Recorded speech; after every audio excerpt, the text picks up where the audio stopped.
ღმერთმა დაგლოცოთ ვიფასო რადიო მსვენელობა და წყალობა და კურთხევა არ მოგაგლოთ ღმერთმა. უამრავი საკითხი ითხოვს განხილვას, უამრავი თემა არის, როგორც საღვთისმეტყველო, ისე ზნეობრივი კუთხით, მორალური კუთხით განსახილველი, რათა საზოგადოება კიდევ უფრო ყურადღებით მოეკიდოს სულიერ ცხოვრებას, საეკლესიო სწავლებას, მართლმადიდებლურ მსოფლმხედველობას. ერთ-ერთი დღეს თანამედროვე დამახასიათებელი საღვთისმეტყველო ყალბი, ღვთისმეტყველება თეორია გახლავთ მოდერნიზმი, რომელიც სულ უფრო და უფრო იკიდებს ფეხს საზოგადოებაში და აი ამ საკითხის განხილვა გვსურს ჩვენ დღეს, რათა კიდევ ერთხელ ნათელი მოვფინოთ აი ამ საკმაოდ მზაკრულ, ფარულ ფორმას, როდესაც ჭეშმარიტება ეს ჩანაცვლება ხდება ყალბი ფასეულობებით, ყალბი მსოფლმხედველობით, ხშირ შემთხვევაში სწორედ რომ წმინდა სწავლებაზე, წმინდა მამათა სწავლებაზე დაყრდნობით და ალბათ მოდერნიზმზე საუბრის დროს მნიშვნელოვანია გავერკვეთ რა იწვევს, ესე იგი მისდამი ასეთ განწყობილებას, რითი არის ის ესეთი მომხიბვლელი და რატო ვრცელდება სულ უფრო და უფრო ის საზოგადოებაში. საქმე ისაა, რომ აი მოდერნისტული ღვთისმეტყველება დიდად აფასებს ზმამდადანო ნებისმიერი ადამიანის რელიგიურ აღმსარებლობას, ანუ ის საკმაოდ გულწრფელია და ერთგვარი პირდაპირობით გამოიხატება გარკვეულწილად აი ამ სხვადასხვა აღმსარებლობების მიმართ დამოკიდებულებაში, რაც ერთი მხრივ გასაგებად ხდის მათ მიმზიდველობას სწორედ იმ კატეგორიის ადამიანებში, რომლებსაც ზოგად ეკლესიური ადამიანი ჰქვია, ან ნეოფიტი ინტელიგენციის წარმომადგენლების მხრიდან, რომლებიც ზედაპირულად არიან დაინტერესებულნი, ან შეიძლება აინტერესებთ თეოლოგია, მხოლოდ მათთვის სასარგებლო კუთხით. სწორედ აი ასეთ კატეგორიას საკმაოდ აკმაყოფილებს მოდერნიზმის თეზა და იმისათვის, რომ გამოიცადოს ეს მსოფლმხედვა, ობიექტურად შეფასდეს აი ამ მოდერნისტული მსოფლმხედველობის გულწრფელობა, აუცილებელია პასუხი გაეცეს შემდეგ კითხვას, რატომ უწოდებენ ქრისტიანულ სწავლებას იმას, რაც ქრისტიანობასთან და მართლმადიდებლობასთან არაფერ კავშირში არ არის. და მოდერნისტები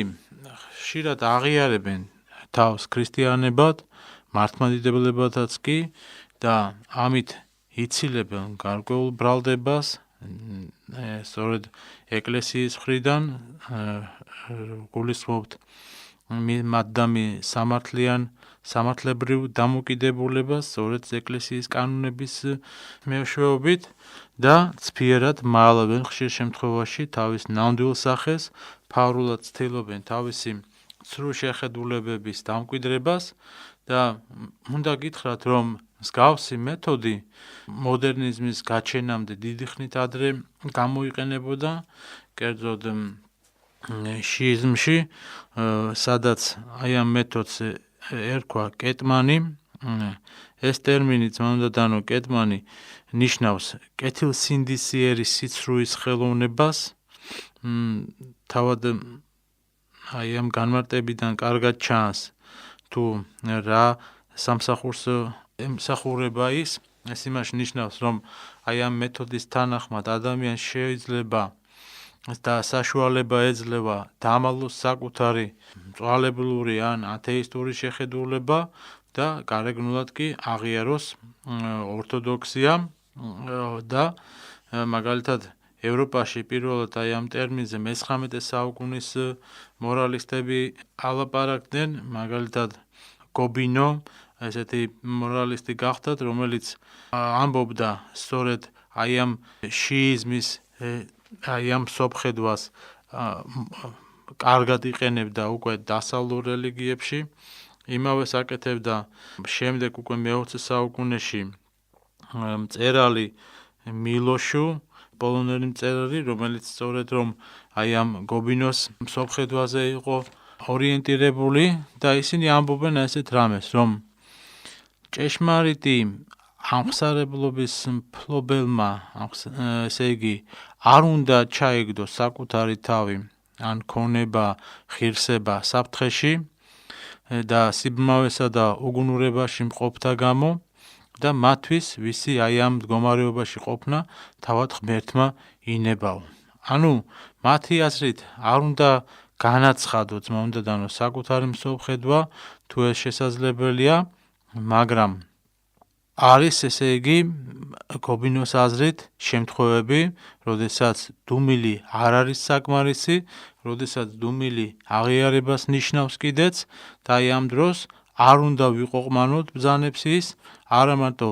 საჯაროდ უარყოთ უნდა საკუთარი ამხსარებლობა, არამედ მისაღებია ნებისმიერი ცფიერება, ოღონდაც მოტყუდეს, ესე იგი მოწინააღმდეგე და სასურველ შედეგს მიაღწიოს.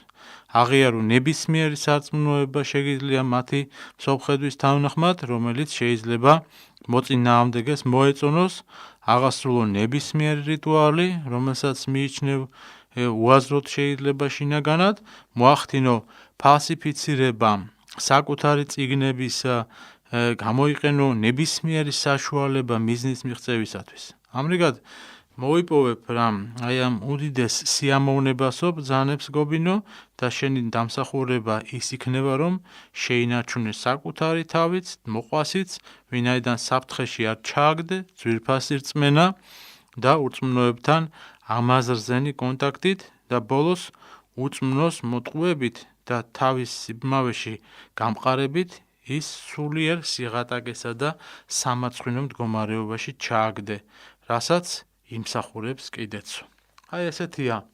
მათი მსოფლმხედველობის შინაარსი და წარმოიდგინეთ ახლა აი ამ დამოკიდებულებას, როდესაც გადმოიტანს ადამიანი ქრისტიანობაში, ესე იგი შეიძლება მოდერნისტი გარეგნულად ჩანდეს ორთოდოქსულად, მართლმადიდებლურად ლაპარაკობდეს, მაგრამ ამავე დროს მქონდეს სულ სხვა საერთოდ დამოკიდებულება, შინაგანი სულ სხვა ამხსარებლობის მატარებელი ადამიანი იყოს. როგორც ჩანს, აი ამ საფრთხისაგან გაქცევის აი ამ მეთოდს მოხერხებულად მიმართავენ მოდერნისტებიც, როდესაც საუბრობენ ზოგადი ან ორაზროვანი ფრაზებით, დუმილს ირჩევენ იქ, სადაც დაუმალავად უნდა აღიარო ჭეშმარიტება, ყოველ შემთხვევაში აღიარო საკუთარი პოზიცია, როდესაც შეკითხვებს უპასუხოდ ტოვებენ და მოხერხებულად გადააქვთ საუბარი მაგალითად სხვა თემაზე და ასე შემდეგ და ასე შემდეგ. ჩვენ აი ამ თემების აი ესეთი მათი ხედვების გარკვეული კალაპოტის მინიშნება გვსურს, როგორც შევძლებთ ჩვენ ამის გაკეთებას, მოდერნისტები ქრისტიანული შეხედულებების გაქარწყლებისთვის აი ამ ზოგადი ფრაზებით ხელმძღვანელობენ, მაგალითად სიტყვა მადლს, ცნება მადლს ერთდროულად ბუნებრივ და ამავე დროს ზებუნებრივ მოვლენად მიიჩნევენ და რისთვისაც მრავლის მეტყველების მეთოდს მიმართავენ, რომ საერთოდ აგერიოს კაცს ტვინი და ვერ გააიაზრო თუ რაზე იყო საბოლოო ჯამში საუბარი. გარდა ამისა, მართლმადიდებელი ეკლესიის მყარი დოგმატური და კანონიკური სწავლების გაბათილების, გაუბრალოების ან უარყოფის მიზნით ხშირ შემთხვევაში მოდერნისტი ღვთისმეტყველები ოსტატურად იყენებენ ჭხილებს, მაგალითად ეს მოდელი და მეთოდი გამოიყენება, როდესაც საუბარია იმქვეყნიურ ცხოვრებაზე, ბოლო ჟამზე, საშინელ სამჯავროზე, ან სულის უკვდავებაზე, დოგმატებზე, კანონებზე და ასე შემდეგ, რითაც ხშირ შემთხვევაში ირონიული ტონით უარყოფენ აი ამ მართლმადიდებლურ სწავლებას და ამავე დროს თითქოს და რჩებიან მართლმადიდებელი ქრისტიანები და სამწუხაროდ ხშირ შემთხვევაში შეიძლება ეს სასულიერო პირებიც კი იყვნენ. ყველასათვის ცნობილი გამოთქმა, რომ საუკეთესო თავდაცვა არის თავდასხმაო, მოდერნისტები თავის წიგნებში განუწყვეტლივ აი ამ მეთოდს მიმართავენ, როდესაც 1000 გვარი ცრულ ბრალდებებით თავს ესხმიან სწორედ რომ ეკლესიას, ისინი გამუდმებით ბრალს დებენ მართლმადიდებელ ეკლესიას, რომ ის იმყოფება ძველი დრომოჭმული ხედვების ტყვეობაში, რომ ის კანონები და დოგმები, რომლებიც ხელმძღვანელობდა ეკლესია შუა საუკუნეებში და უფრო ადრეც დღეს ახლებურად უნდა იქნას განმარტებული, რომ იმყოფება ეკლესია თანამედროვე სამყაროსთან იზოლირებაში, რომ უნდა განაახლოს რაღაცნაირად თავისი სწავლება, დაადგეს დასავლურ გზას, რომ თითქოს პოლიტიკე და იმპერატორები თავის დროზე განაჩენებდნენ სარწმუნოებრივ საკითხებს და ასეთ მსგავს და არა წმინდა მამები და ასეთ მსგავს რამეს უამრავ შეხვდებით მათ თხზულებებში, ვინც აი ამას დაკვირვებული თვალით შეხედავს. სწორედ აი ამას ემსახურება დღევანდელი ჩვენი საუბარი, მით უფრო როდესაც მომრავლდა მსგავსი წიგნები საქართველოშიც, რომლებიც საკმაოდ ავტორიტეტით ხელმძღვანელობენ და რაზეც გვექნება ჩვენ კიდევ საუბარი, ჯერჯერობით აი ამ საკითხს მოვკიდოთ ხელი და ისმის ესეთი კითხვა, რომ რატომ სჭირდება, ესე იგი, მოდერნისტებს აი ამ გამუდმებული ბრალდება მართლმადიდებელი ეკლესიისა, საერთოდ მკითხველისა, რომ ის ჩამორჩენილია, რომ ის თურმე უპერსპექტივოა. ეს საკითხი, რა თქმა უნდა, საფუძვლიან ანალიზს მოითხოვს. ჩვენი მხრივ შევნიშნავთ, რომ აი ამ მეთოდის გამყარება ხდება მასმედიის საშუალებით და ხშირ შემთხვევაში მათი წიგნები საკმაოდ რეკლამირებული ხდება და ძალიან მაღალი პოლიგრაფიული დონის ხარისხით არის გამორჩეული, რაც იმაზე მიგვითითებს, რომ აი ამ თეორიების, აი ამ მსოფლმხედველობის დამკვიდრებას ყავს სერიოზული მფარველები და აი ამ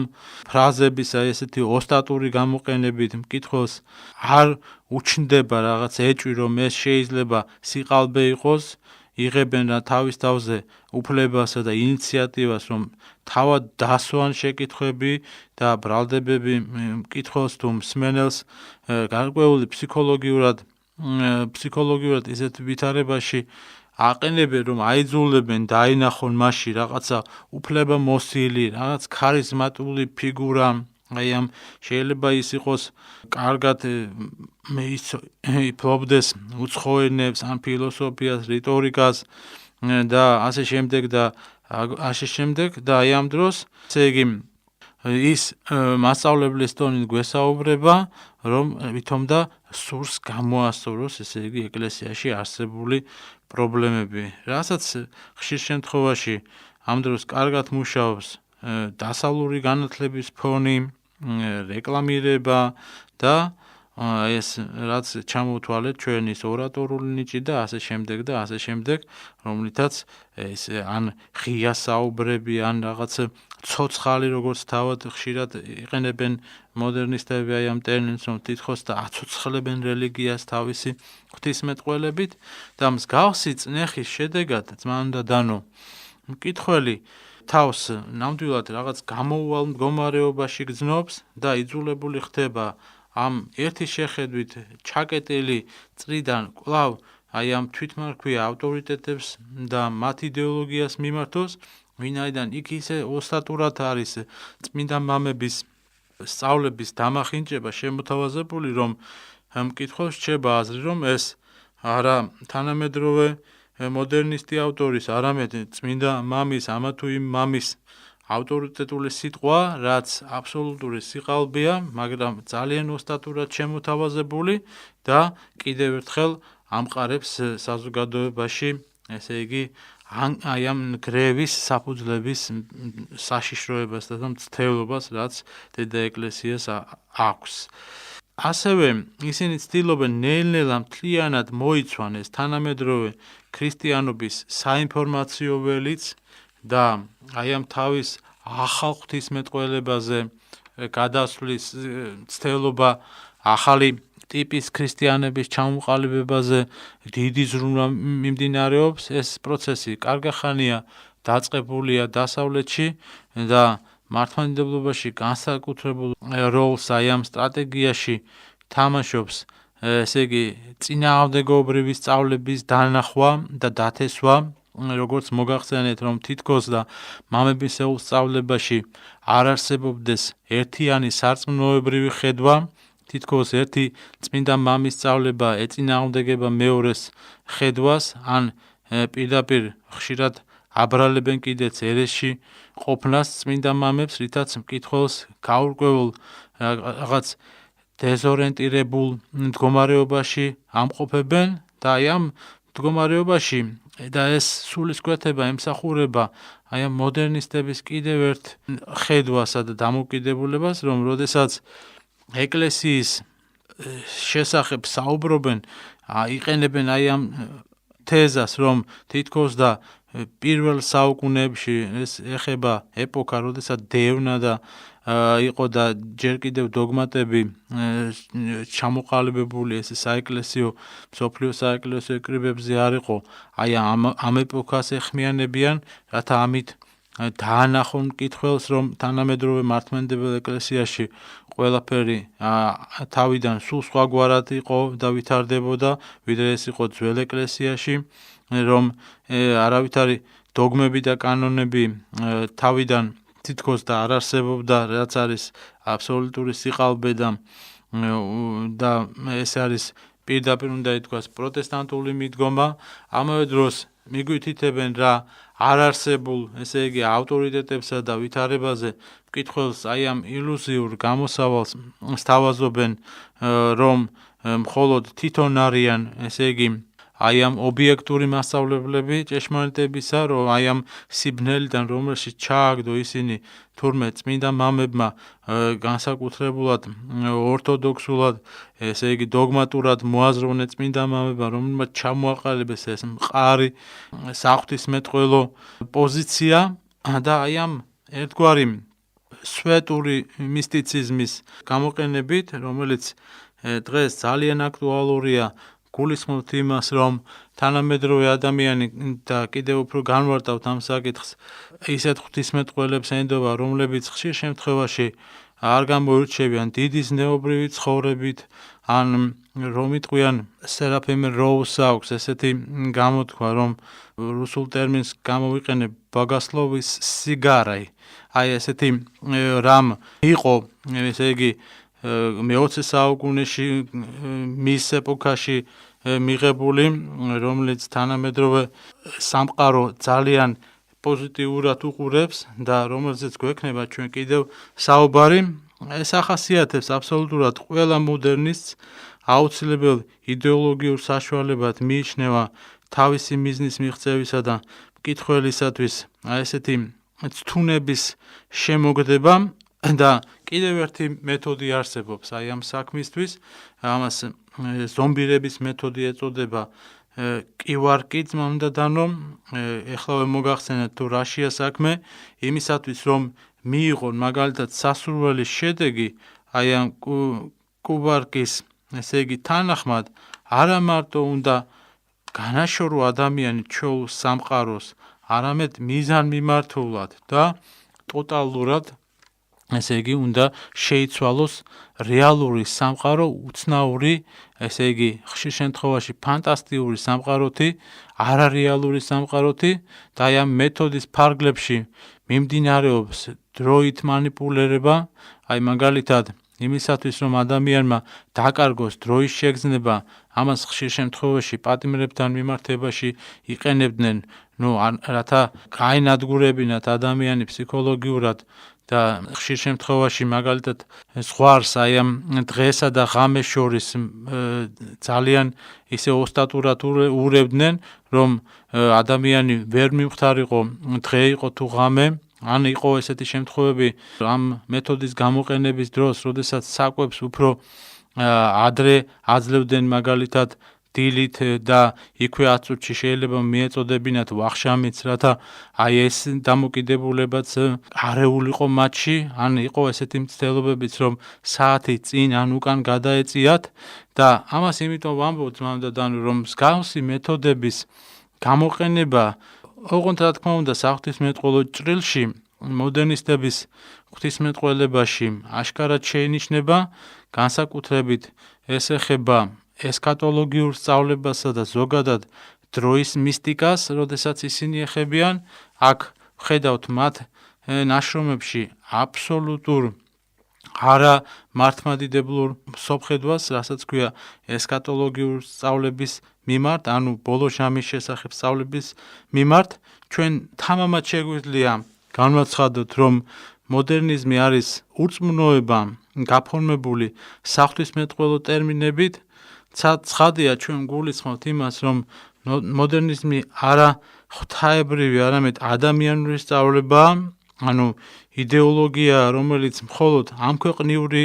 მეთოდიკით და შემეცნებით ხელმძღვანელობს, ის მხოლოდ ადამიანის ხაზი უნდა გაუსვათ ამას, ყოფიერების თვითშემეცნების სწავლებად გვევლინება და არავითარ შემთხვევაში ღვთაებრივი სწავლებად, იმიტომ რომ მათთვის აბსოლუტურად უცხოა ის სულიერი ხედვები, დამოკიდებულებები, რომლებიც დღემდე მოგვიტანა ჩვენ დედა ეკლესიამ თავისი წმინდა გადმოცემით, მამათა თავდადებული რწმენითა და ღვაწლით. ასევე მათი მსოფლმხედველობის თანახმად ადამიანს უჭირს ჭეშმარიტი ორიენტირების პოვნა, იმიტომ რომ მუდმივად სიკეთესა და ბოროტების, ან ჭეშმარიტებისა და სიცრუის განურჩევლობის მდგომარეობაში იმყოფება, იმისათვის რომ ადამიანს მაგალითად ჰქონდეს ჭეშმარიტი ორიენტირი, რა თქმა უნდა საჭიროა ღმერთის ხსოვნა და ხსოვნა იმისა, რომ ის მუდამ ღმერთის თვალსაწიერის ქვეშ იმყოფება, რომ იქ ქმნილება, რომ ის არის ქმნილება ღვთისა და რომ ის უნდა ემორჩილებოდეს ღვთაებრივ დადგენილებებს და რა ემართება ადამიანს, რომელიც კარგავს ამ განცდებს, ჩვენ კარგად ვიცით, ის თავს აღმერთ ხშირ შემთხვევაში, მიუხედავად იმისა, რომ მან დაკარგა რწმენა ღვთისა, ის მაინც რჩება დაცემულ ადამიანად და ეს უნდა აღიაროს მან და შედეგად ის იწყებს ცხოვრებას, ასე ვთქვათ, მეორე რეალობაში, მაგრამ არა რეალურ სამყაროში, ის განაგრძობს მაგალითად თავის პრობლემებზე ზრუნვას, მუდამ საკითხს ესე უდგება, რომ ვინაიდან საგნებს ვეღარ აღიქვამს ისეთებად, როგორიც არის ჭეშმარიტებით, ის ცვლის მათ, როგორებითაც შექმნა ღმერთმა, ესე არ სურს მას დაინახოს, არამედ თავისი მსოფლმხედველობებს აყალიბებს, აქედან გაჩნდათ მამდადან უამრავი მსოფლმხედვა, როდესაც ადამიანმა დაკარგა ჭეშმარიტი ორიენტირები და ყველა თავისი ინტელექტი და თავისი გონება ღმერთთა და გააკერპა და გაჩნდა უამრავი მსოფლმხედვა იდეოლოგია, რომლებიც თავს ესხმის ყველა მხრიდან ადამიანს და საზოგადოებას, რა თქმა უნდა, თუ არ არის მყარად გათავისებული თავის მართლმადიდებლურ რწმენაში, შეიძლება იოლად აერიოს გზა. ამიტომ ისინი თხსავენ ათასგვარ თეორიებს, იდეოლოგიებს, რომლებიც კიდევ უფრო განაშორებენ ადამიანს ღვთისაგან. სწორედ ამ კუთხით საინტერესო განხილვის საგანი გახლავთ კიდევ ერთი მსოფლმხედვა, რაზეც უკვე დავიწყეთ ჩვენ საუბარი, ანუ ეგრეთ წოდებული სვეტური მისტიციზმი, რომელიც მე-20 საუკუნეში მორალისტმა ერიხ ფოგელენმა შემოიღო და ახლა მოგახსენებთ, რას გულისხმობს ეს სვეტური მისტიციზმი. ეს არის ფენომენი, რომელიც მოდერნისტების, ესე იგი, ამ თეზებს ნათელს ფერს, რომ ჩაანაცვლოს ჭეშმარიტი რელიგია იდეოლოგიით, რამდენადაც შეუთავსებელია ქრისტიანობა იდეოლოგიასთან და რამდენად მტრულადაა მისდამი განწყობილი, ჩვენ ეს კარგად ვიცით, მაგრამ სწორედ მათი მცდელობა ის გახლავთ, რომ ქრისტიანობის წაშლა მოხდეს როგორც არსებული ჭეშმარიტი მსოფლმხედველობისა და ჩამოყალიბდეს ყალბი ნიადაგი, საიმისოდ რომ შემდეგ საზოგადოებას მიეცეს მანიპულირების საშუალება და ამოვარდეს ამ ჭეშმარიტი მართლმადიდებლური პოზიციიდან. საქმე იმაშია, რომ ქრისტიანობის მიზანი არ არის ამქვეყნიური კეთილდღეობის მოპოვება, რაც ახასიათებს მოდერნისტებს. მისი მიზანი ისტორიული ამ საზღვრების მიღმა ღვთისაგან შექმნილი მარადიული, ესე იგი ნეტარების დამკვიდრებაში მდგომარეობს, კარგად ვიცით ყველა ჩვენთაგანმა, რომ ადამიანი ელოდება სასუფეველსა ღვთისასა, მორწმუნე ადამიანი, როდესაც ადამიანი და მასთან ერთად საზოგადოება კარგავს აი ამ რწმენას და მათ რჩებათ მხოლოდ მისწრაფება და შემართება, მაგრამ მიზანი უკვე მხოლოდ ამ ქვეყნიური ცხოვრების ფარგლებში მოიაზრება, რა თქმა უნდა, ეს უკვე ძალიან საშიში რამ გახლავთ. სწორედ ეს გახლავთ ეგრეთ წოდებული სვეტური მისტიციზმი, ანუ ამ ქვეყნიური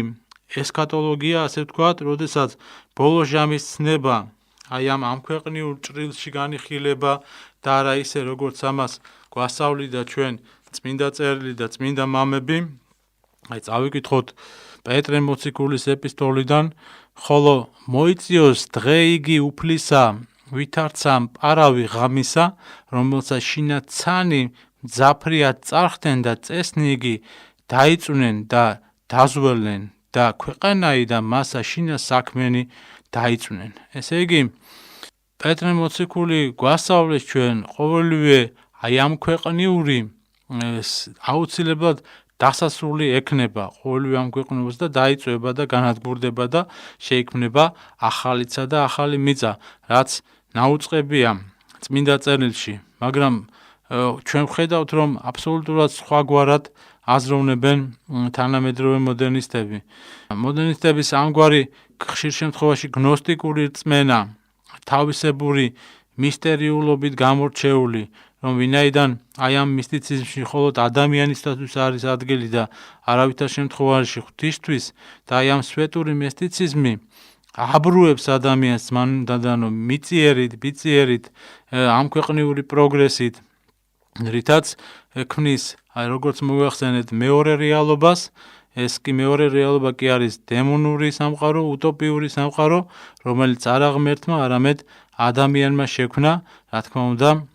ეშმაკის შთაგონებით. სვეტური მისტიციზმი თავის სხვადასხვა გამოვლინებებით არსის აბსოლუტურად აბსურდული რწმენა გახლავთ და ის მიუღწეველი მიზნისაკენ ლტოლვა არის და ნებისმიერ შემთხვევაში ეს არ არის მანდანო რეალური სამყარო, ვინაიდან ღმერთთან კავშირი დაკარგულია, როგორც გითხარით, ხოლო ადამიანი, რა თქმა უნდა, შედეგად დასნეულებული სულიერად და შემდეგ უკვე ფიზიკურადაც, აი ამ დროს, აი ამ მეორე რეალობაში წარმოგვიდგება როგორც ტოტალურად მაგიური სამყარო და ადამიანი კიდე ერთგვარ ქურუმად აი ამ სამყაროში და აი ამ მაგია სხვათა შორის საკმაოდ შეთავსებადია მოდერნისტულ მსოფლმხედველობასთან და აი ამ ანტიქრისტიანულ იდეოლოგიებთან მიმართებაში ის მიუღებელია, რა თქმა უნდა, მხოლოდ ქრისტიანობისათვის, მით უფრო მართლმადიდებლობისათვის და მოდერნისტების მსოფლმხედვა მხოლოდ აი ამ ქვეყნიური შემოიფარგლება და არაფერი აქვს მას საერთო ეკლესიის ჭეშმარიტ საიდუმლოებებთან, ის კატეგორიულად უარყოფს მანდანო იმ ქვეყნიურ სამყაროს და ამავე დროს აღიარებს ხშირ შემთხვევაში მაგიურ სამყაროს, რომელშიც თითქოს ცხოვრობს ადამიანი და ეს თანამედროვე ტელევიზიითაც კარგად არის ფაქტობრივად შემოთავაზებული, როდესაც ბრჭყალებში წინასწარმეტყველებებს ენდობა საზოგადოება და საკმაოდ პოპულარულები ხდებიან და ასე შემდეგ და ასე შემდეგ. პროფანაცია იმაში მდგომარეობს, რომ აი ამ მიწიერი სულიერისაგან განსხვავებით, რომელიც აბსოლუტურად არის მხოლოდ და მხოლოდ ამ ქვეყნიურ დაკავებული, ცხადდება სულიერად და მისტიურად და პირიქით სულიერი ცხადდება ამ ქვეყნიურად, აი ესეთი პროფანაცია ხორციელდება შეურწყმელის შერწყმა, როდესაც ამ ქვეყნიურისა და მარადიulis ერთ მასად წარმოჩინება ხდება, როდესაც ცნება წმინდა ამ ქვეყნიური გაგებით მოიაზრება და არა სულიერად იმ ქვეყნიური გაგებითაც, როდესაც ჩვენ ვამბობთ, რომ სულია უკდავი და რომელმაც უნდა დაიმკვიდროს სასუფეველიცათა. ამიტომ მოდერნისტების აღიარება, რომ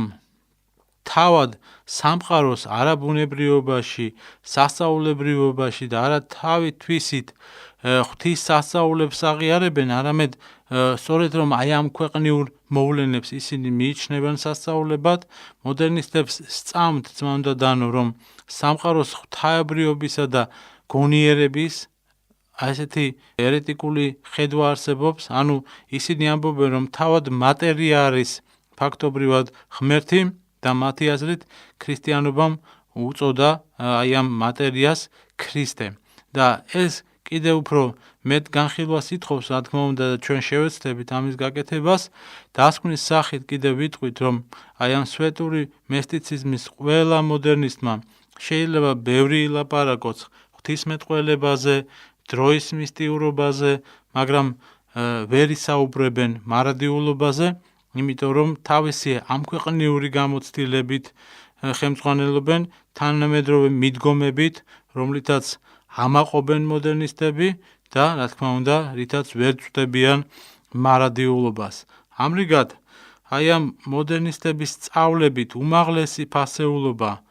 გახლავთ ქმნილი სამყარო, ის ხომ ერთდროულად ხილულიცაა და უხილავით შესახებით და წარმოსახვითიც და სვეტურმა მისტიციზმმა სწორედ რომ მოსწყვიტა ადამიანი აი ამ ერთადერთ სულიერ დასახდენს, რასაც ქვია ჭეშმარიტი ღმერთის თაყვანისცემა და არ შეუძლია შეაკავოს ადამიანი რაიმე მუდმივით და ვერც შეაკავებს, ვინაიდან აი ამ აზროვნებას, რასაც ქვია თანამედროვე აზროვნებას, საზღვარი არ აქვს მას უფრო და უფრო სხვადასხვა ათასგვარი იდეოლოგია და აზრი მოსდის და ვერც აკავებენ აი ამ მსოფლხედვებს, იმდენად მრავალსახეობანი გახდა ის და ის მხოლოდ ცხოვრების, დინების შესახებ საუბრობს. შედეგად ადამიანი შეიძლება იყოს ინტელექტუალური თუ ზნეობრივად რაღაც თითქოს მოწესრიგებული, მაგრამ სინამდვილეში მასში არ იქნება ძმა უნდა დანო ის მყარი ორიენტირები, რომელზეც საუბრობ ჩვენ, ვინაიდან მხოლოდ ამ ქვეყნიურით არის დაკავებული. ერთი სიტყვით, მოდერნისტი იძულებულია ითამაშოს მართლმორწმუნე ადამიანის როლი და ამ კუთხით ისინი საკმაოდ რთულ მდგომარეობაში იმყოფებიან, ისინი გრძნობენ აუცილებლობას რაღაცნაირად დამალონ და ამავე დროს განაცხადონ თავისი სწავლება. ერთი მხრივ უნდა შენიღბონ თავისი ცრუ სწავლება, რათა არ იქნენ ეკლესიის კანონებით მხილებულნი, მაგრამ ამავე დროს ამოძრავებთ სურვილი, რომ საზოგადოებას გაუზიარონ თავიანთი მოსაზრებები. ანუ ერთის მხრივ მოდერნისტები გვევლინებიან მატყუარება, ძმა უნდა დანო, მოაქვთ თავისი თავი იმათ, რაც არ არიან, ანუ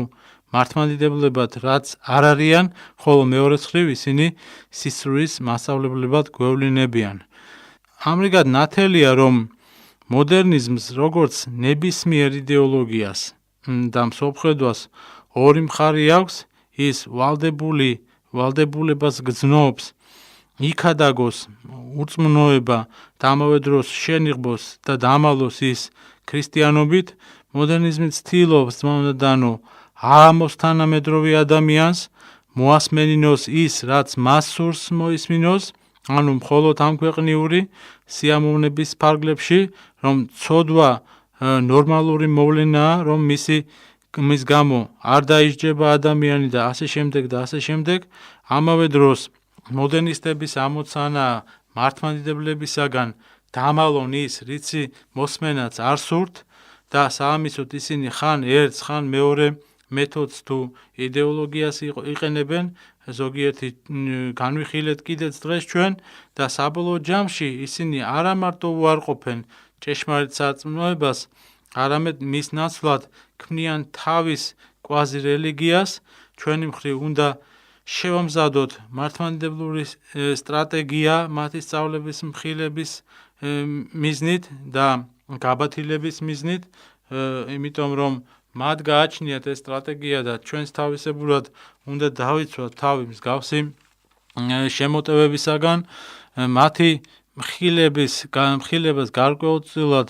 ართულებს ის ვითარება, რომ მართლმადიდებელი ქრისტიანები იზრუნებული ვართ სრუსწავლებაში ვამხილოთ ადამიანები, რომლებიც გარეგნულად ეკლესიის წიაღში არიან, უფრო მეტიც ხშირად სასულიერო პირების სახით გვევლინებია და ღვთის სახელით საუბრობენ, ისინი ერთგვარი უფლებამოსილებითაც ითხოვენ აი ამ თავის ადგილს ეკლესიაში, არა როგორც მაგალითად რიგითი სწავლება, არამედ როგორც რეალობა, რისი გაბათილებაც უდიდეს ძალისხმევას მოითხოვს ყველა მართლმადიდებელისაგან, მით უფრო მათ მხრიდან, ვისაც ამის ძალა და უნარი შესწევს, განსაკუთრებით ღვთისმეტყველთა მხრიდან და სამწუხაროდ ზოგიერთი მართლმადიდებელი მოდერნისტი ავტორების წიგნებითა და მათი ინტელექტით, აი ამ ეგრეთ წოდებული ცოცხალი ღვთისმეტყველებითა და ქადაგებით მოხიბლული დუმილით უვლის გვერდს მოდერნისტების სრუსწავლების გამოვლინებებს, ჩვენ აი ამ საშიშ ფაქტსაც ვხედავთ დღეს, რითაც პარადოქსულ მდგომარეობაში აღმოჩნდებიან ხოლმე და ამბობენ ესეთ რამეს, რომ ჩვენ არ უვურიგდებით სიცრუეს,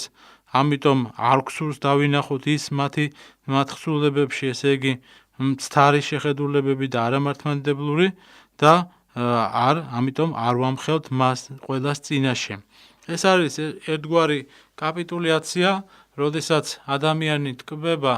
მსგავსი ღვთისმეტყველების, ესე იგი ვაი ცოცხალი მდგომარეობით და ამავე დროს მასში არავითარი ნატამალი არ არის ჭეშმარიტებისა, შესაბამისად გამოდის, რომ